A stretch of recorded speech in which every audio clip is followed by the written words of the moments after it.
your love away.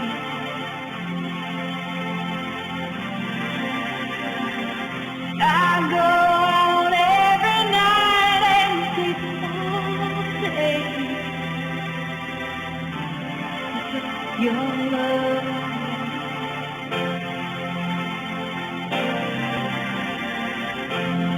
Since you've been gone, I can do whatever I want. I can be whomever I choose.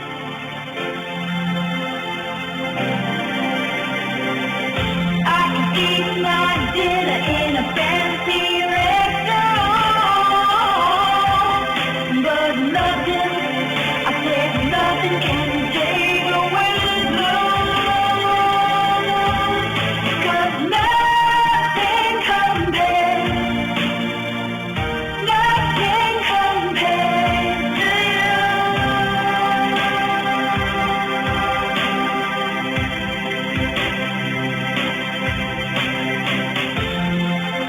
Through sorrow without you,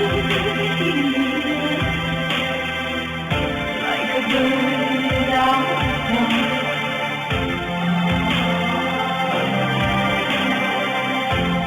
Nothing can stop these lonely tears from falling.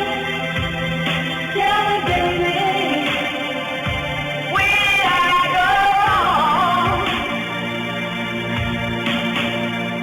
I could put my arms around every boy I see. The only reason I miss you.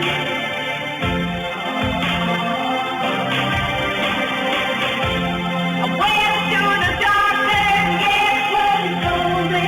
Guess what he told me? He said, girl, you better try to have fun, no matter what you do. But he's a fool, 'cause nothing compares to you.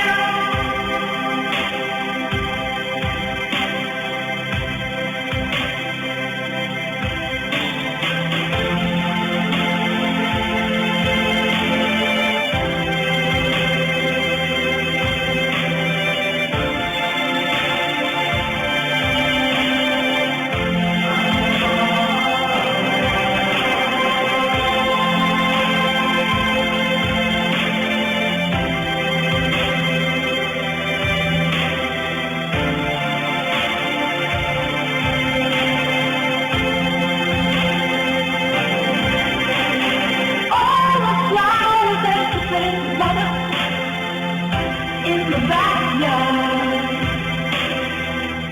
all died when you went away.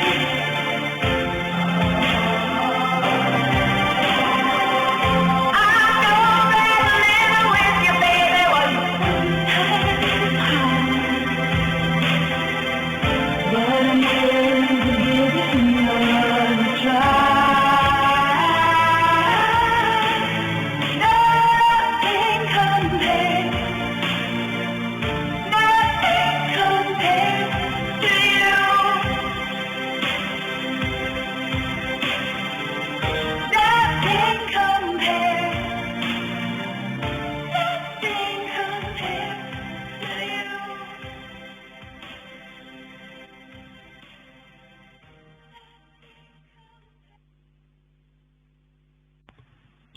Good afternoon, everybody, and thank you for coming to the celebration of Sheila's life. And as Sinead said, nothing compares to you.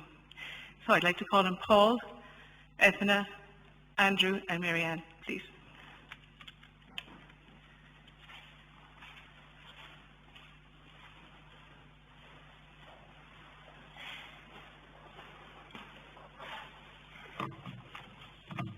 Okay, thank you again for everybody for coming. I just have 3 points to make, and then I'll let the 2 children say something as well. I suppose the first thing for Mammy was her creativity and style. I think a lot of people would have seen that, and I suppose just a memory, I think it was about 4 or 5, and Daddy, remember, we went down to West Kerry, remember, and Ballyferriter, and it was very rough and ready, and she was always very good at cooking even at that stage. I remember we had square tins, and we were making apple tarts from that. And I remember sort of saying, I thought apple tarts came round rather than square. And she said, no, it'll be fine, it'll taste fine, etc., etc. And it did taste fine, of course, perfectly. So again, it was her sign of creativity, how she could change very, very quickly, do things very, very well. People would know that her cooking style was absolutely excellent, brilliant baking, brilliant cooking, etc. And I think her style then as well, she had a fabulous collection of brooches. We have a few brooches there. I've never seen Andrew wearing a dog brooch before, let alone a brooch. But a fabulous collection of brooches and suits and everything. And the picture that has there, I think, on Connor's wedding again shows you a woman of style. So the second thing is drive. I have my points here. I learned to drive. Dad was teaching me in an Audi, I think it was a 2 or 2.2 litre automatic. I think the lessons went well. Then switched over to a Fiat 128, which is my grandfather's car. And Granda he used smoking pipes, so all the rubber was burnt away. And then had me a Fiat 28 in the 1980s in Kinsale. Wasn't a good idea. It was a biodegradable car. It basically rusted as you sat it. So Mammy taught me to drive that. We did very well. I nearly crashed into the apple tree where the Mercedes is now parked outside the house. But apart from that, and she was always saying that she was the one who got a proper driving test, unlike my father who got a pass on amnesty sometime in the 60s. So the other thing, driving then as well, she was fabulous for supporting me in college. She used to bring me up to UCC for the various exams, and one day she had brought me up and went in doing whatever exam it was, and halfway through the exam somebody came down the invigilator and said, "Oh, your mother's outside." And I said, "Oh, that's a bit odd." So I went out and she said, "Oh, you forgot your glasses." And I said, "Okay," and she was waiting for me at lunch. I'd had my lunch, read my books and do the exam in the afternoon. Looked at it was the wrong pair of glasses. I didn't actually need any glasses for the exam, but I'd never said it to her. I did admit afterwards. The last thing, sorry, my notes are gone here, is the third and final point is that it's a power of three. There's 3 children, myself, Deirdre and Connor, 3 grandchildren, Andrew, Marianne and Katie, and they'll speak later on. And I suppose like from the very start, she loved the nature of us, supported us, etc. Kinsale, then moving to Cork, various college, then moving up to Dublin, Limerick, Oklahoma, various exotic travels for Connor and myself over the years. I'm still doing it, unfortunately. Then later on, then Katie went to Shanghai. Katie is one of the boat people living in various boats around the world and travels. And then lastly then, Andrew in Strasbourg in France and then Mary in Perth in Australia. And all the time she's very, very supportive. I remember when I was going to UCC the very night before, she was cutting my hair. She's a great woman with her style. She just cut all her hair and style her hair, etc., etc.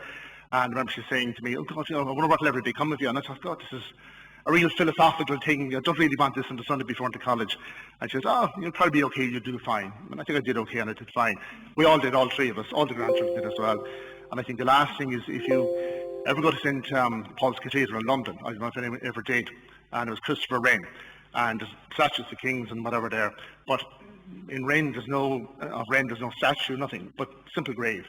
And the caption on it says, "If you seek his monument, look around." So I think us here, all our friends and family, and hundreds of people called at the house the last few days. Hundreds of condolences as well. So look, thank you, Mammy. Thank you.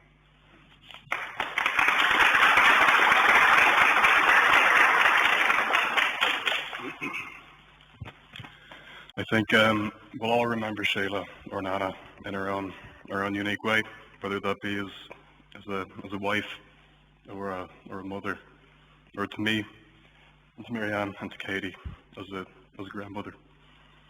Thank you.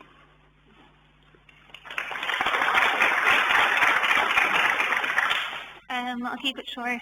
As I'm sure Nana knew, public speaking it's very much not my thing, but she was an amazing grandmother. I think it's the fact that me and Andrew thought I didn't have to think twice about coming home to say a final goodbye to her. Says everything. She was amazing at remembering birthdays, Christmas, but also all the small achievements that we had. We'd get a card in the post, a phone call, and no matter kind of what time of day it was, where we were calling from, she was always at the other end of the phone to chat, would remember everything that was going on in our lives, how we'd been the last time, checking in, remembering friends, names, up in Dublin. So she was amazing. She's a great grandmother, and goodbye. Thanks, Anna. I'd just like to pick up on one point that Paul said. Sheila was a fantastic cook, but not only that, she was a very warm hostess. and she made every family meal into a very special occasion. So I will remember them and Sheila very fondly.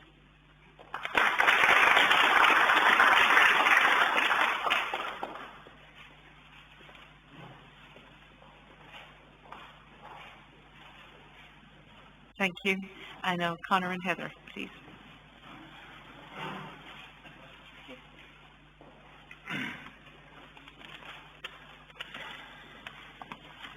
Right, folks, well, the last couple of days has been just overwhelming. I can't believe the number of people who've called to the house.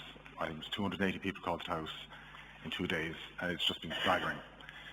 And Sheila Ryan was one of my best friends. I spoke to her every day. She celebrated all my victories like they were her own. She was wounded by my setbacks, and she became a sworn enemy of anyone who ever harmed me. And no one can hold grudges like a Scorpio. She could make you feel like you're the center of the universe, and she taught me the importance of listening and being listened to. She really hated Belgian chocolate and small men. Especially one.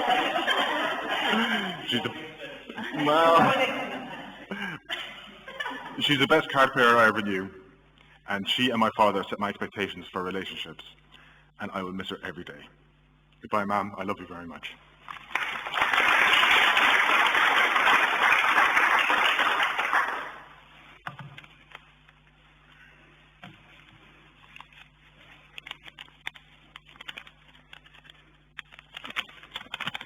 I'm a relatively recent addition to the family. Sheila welcomed me very warmly. I think one of her great gifts was her ability to not only make you feel welcome, but also special. Something she did just for me. Every weekend we came to see her, she would always have a pitcher of iced tea waiting for me in the refrigerator at her home. No one else drank it, no one else even liked it. But she knew it would be a taste of home for me, and she never failed to make it. She was a great believer in the power of always remembering the little things, and she knew those little things were the ones that made us feel the most loved, and I will miss her very much. Thank you.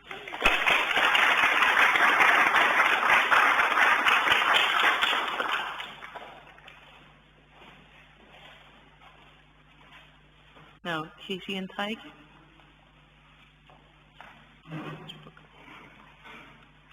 Okay. Hello. To sit down with my Nana Sheila and the twinkle in her eye was to open up the storybook of her entire life. She'd tell you of her sweet skibbereen, her beloved Pop, her adored brother Jared, and the dress made of parachutes that his wife made for her. The freedom her bicycle gave her around Skibbereen, and how well she did in school. She did very well in school. Then the stories became very exciting when she went to Dublin, and she danced the absolute feet off herself every night of the week. But very importantly, she met Grandad there, and she was 2 hours late for that, and he waited, and that's how she knew. The love story of Grandad and what a fantastic team they made with the births of all their 3 wonderful children, the home they built together, all of the cats and dogs, and all the adventures they go on every summer in their camper van. Then the stories started catching up with me, and they'd be about her more recent holidays in Egypt and Vienna and Venice and Alaska, China and Peru. She really, really liked Machu Picchu. Sheila and her best pal, Dermot, went to every single continent on the world except Antarctica, and that's where the McCarthy brothers went for them. She was a very practical, creative woman. She was very passionate and a very deep thinker. And just a warning, if you live your life the way Sheila Ryan did, and if you love your family the way she loved us, you're going to make people think they can do anything. And we do. Thank you for the power your love gave us. It lives on. Eskimo, butterfly, bear, mouse.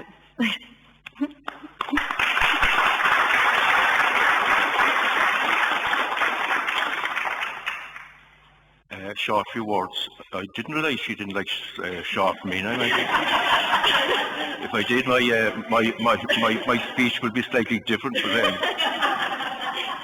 But Sheila, we'll always miss you. Bye, pet.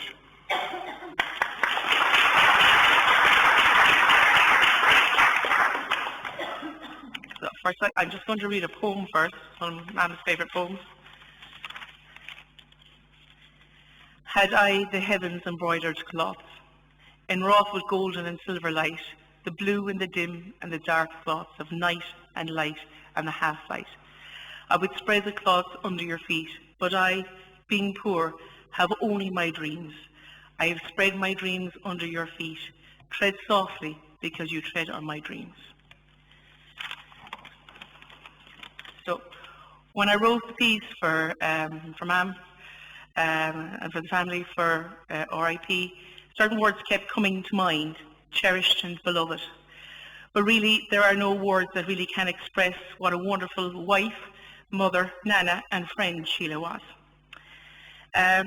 My mother taught me, my Mam, taught me so many things that have helped me become the person I am today, from her renowned cooking skills, her hostessing, her love of lists. Paul was talking about down in Kerry earlier. We remember the first time we got a tent and we went to Kerry to try it out, and we had torrential rain in Kenmare. Dad had to dig a trench through the tent to get the water to flow, and my mother insisted, because it was Dad's birthday, that we had the brass candlesticks and the candles lighting, and there was a torrent of water going through.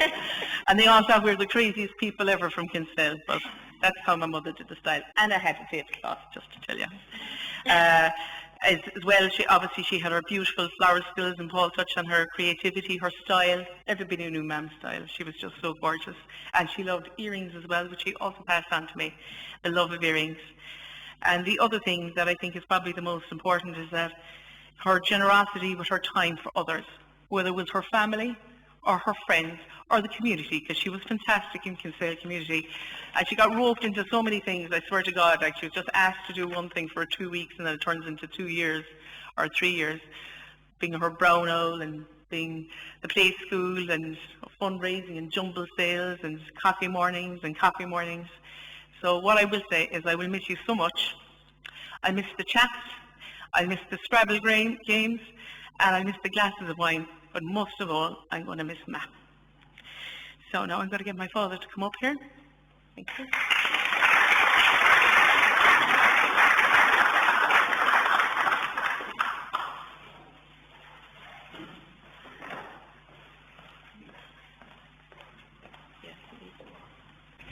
you want to take it down this side? Yeah. Sorry, I can't raise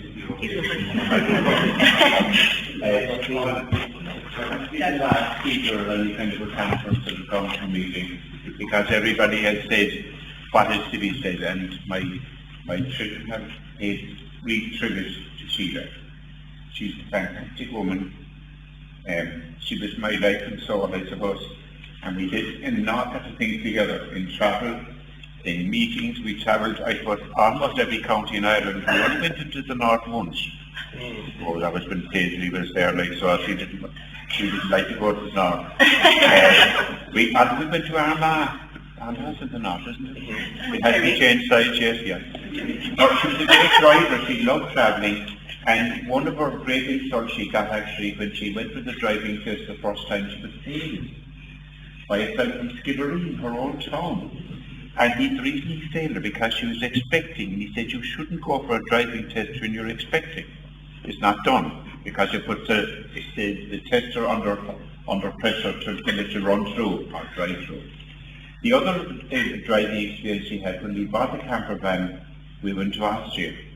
And it's a bit like today, actually. I got my back, and she had to drive all the way back from Austria in a van she had never driven before, all the way across and back to the car ferry and so on like that. And she was so exhausted that we got a bottle of brandy and we finished it. She had a great, and she took it when we used to go camping long ago. We had very little money and all the rest of it. And there was one occasion that Deirdre keeps reminding me. we scraped together all the coins we had to buy the last little bit of food for the boat. And when we got home, I found that I had my kind of running away money in a bundle in the boot of the car. So we had plenty of money, and I never was forgiven for that.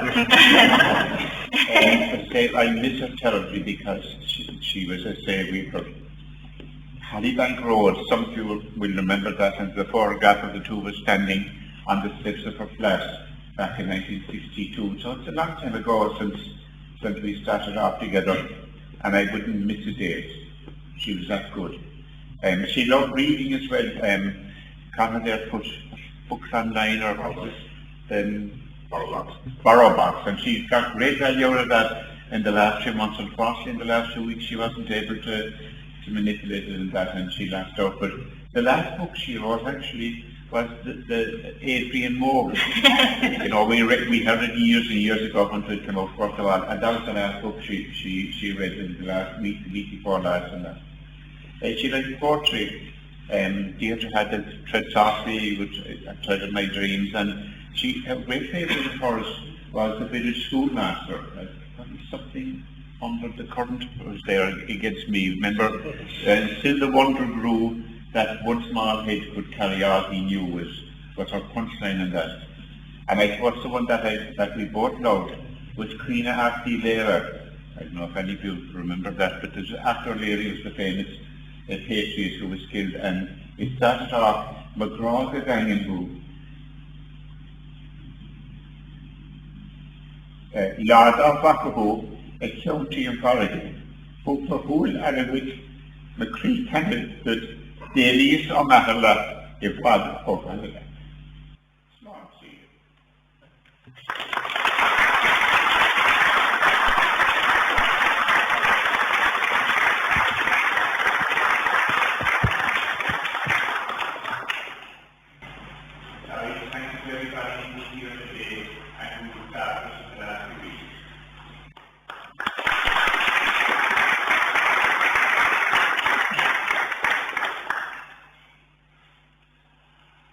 Thank you, Dad. That was fabulous.